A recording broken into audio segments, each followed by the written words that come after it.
శ్రీ గణేశాయ నమః.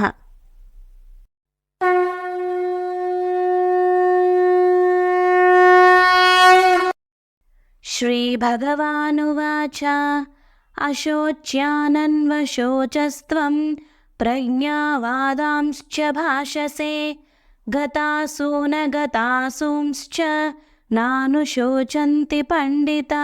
భావం: ఓ అర్జున, ఎవరికోసమైతే శోకించడం తగదో వారి గురించి నీవు శోకిస్తున్నావు.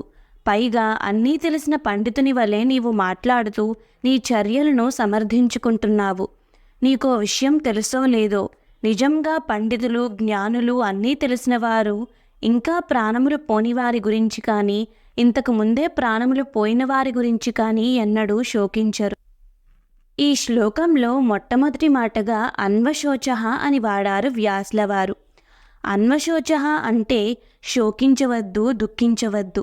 ఇదే మాదిరి గీతను ముగించిన తరువాత ఆఖరు శ్లోకంలో ఆఖరు మాటగా మాశుచః అంటే శోకించవద్దు అని అన్నారు. అంటే గీత యొక్క ముఖ్య ఉద్దేశ్యము ఎవరూ శోకించకూడదు, అందరూ ఆనందంగా సంతోషంగా ఉండాలి. ఎందుకంటే ఆనందం మన అసలు లక్షణం. శోకం, దుఃఖం మనం తెచ్చిపెట్టుకుంటున్నాము. ఇక్కడ అర్జునుడు కూడా లేనిపోని దుఃఖాన్ని తెచ్చిపెట్టుకుంటున్నాడు. ఏవేవో ఊహించుకుంటున్నాడు, బాధపడుతున్నాడు, కన్నీళ్లు కారుస్తున్నాడు. శోకించడం నీ లక్షణం కాదు అని పరమాత్మ అర్జునుడికి చెప్పాడు. అదే గీతాబోధ. ఇక్కడ మరొక పదం ఉంది, ప్రజ్ఞావాదాంశ్చ భాషన్. అంటే పెద్ద అన్నీ తెలిసినవాడి మాత్రమే మాట్లాడుతున్నావు అని అన్నాడు కృష్ణుడు. నిజానికి అర్జునుడు బాగా చదువుకున్నవాడు. కానీ ఆ చదువు వల్ల వచ్చిన జ్ఞానం పరిమితం, ఆత్మజ్ఞానం అనంతం.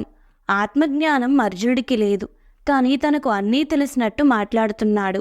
అదే అవివేకము. ఈ శ్లోకంలో మరొక మాట కూడా అన్నాడు, నానుశోచంతి పండితా. అంటే పండితులు, బాగా తెలిసినవారు, ఆత్మజ్ఞానం పొందినవారు మరణించిన వారి గురించి కానీ, మరణించిపోయే వారి గురించి కానీ శోకించరు. కాబట్టి శోకం నుండి మనం బయటపడాలంటే ఆత్మజ్ఞానం కావాలి, ఆత్మతత్వం తెలుసుకోవాలి. దానినే బోధిస్తున్నాడు కృష్ణుడు. ఆత్మజ్ఞానము, ఆత్మతత్వము గురించి తెలిసినవాడే పండితుడు అనిపించుకుంటాడు, కానీ కావ్యాలు, పుస్తకాలు రాసినంత మాత్రాన పండితుడు కాడు. పండితుడి లక్షణం ఆత్మ, అనాత్మ జ్ఞానం కలిగి ఉండటం అని స్పష్టంగా చెప్పాడు పరమాత్మ.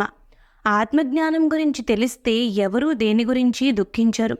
ముఖ్యంగా చచ్చిన వారి గురించి కానీ, చావబోయే వారి గురించి కానీ, ఉన్నదాని గురించి కానీ, రాబోయే దాని గురించి కానీ దుఃఖించరు.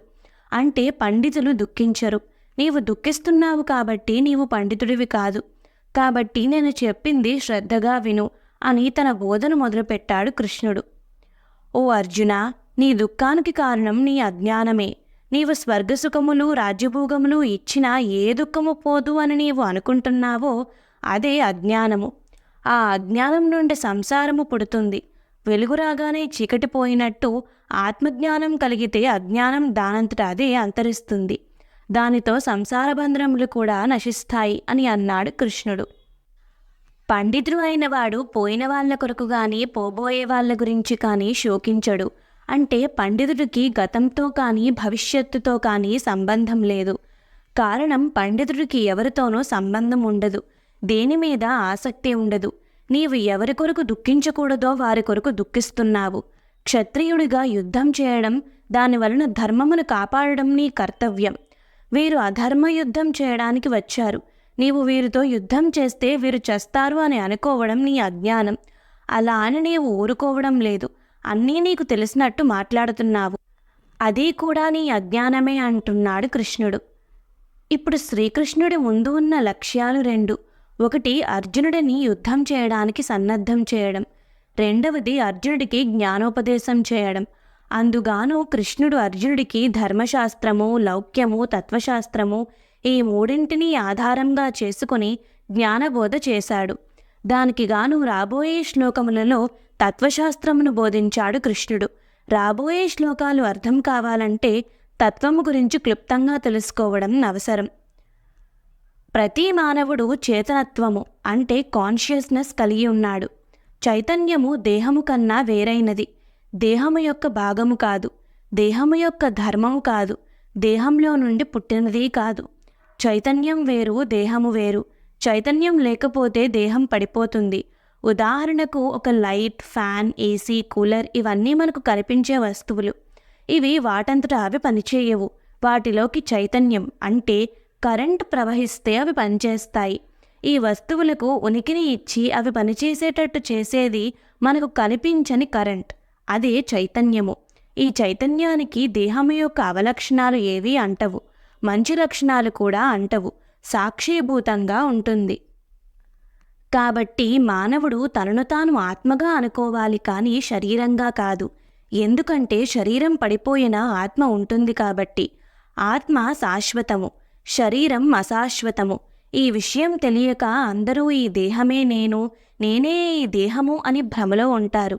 ఈ దేహముతో సుఖము దుఃఖము అనుభవిస్తుంటారు. అయ్యో చచ్చిపోతానేమో అని భయపడుతుంటారు. చావు అంటే వినకూడని మాట అనుకుంటారు. దీనిని ఆధారంగా చేసుకుని పరమాత్మ అర్జునుడికి తత్వబోధ చేశాడు. నేను ఈ శరీరం కాదు, నేను వేరే, శరీరం వేరే అని తెలుసుకోవడమే ఆధ్యాత్మికత.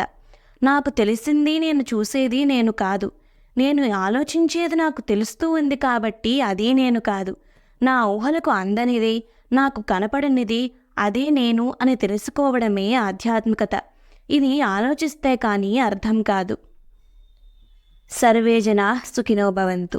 నమస్కారం.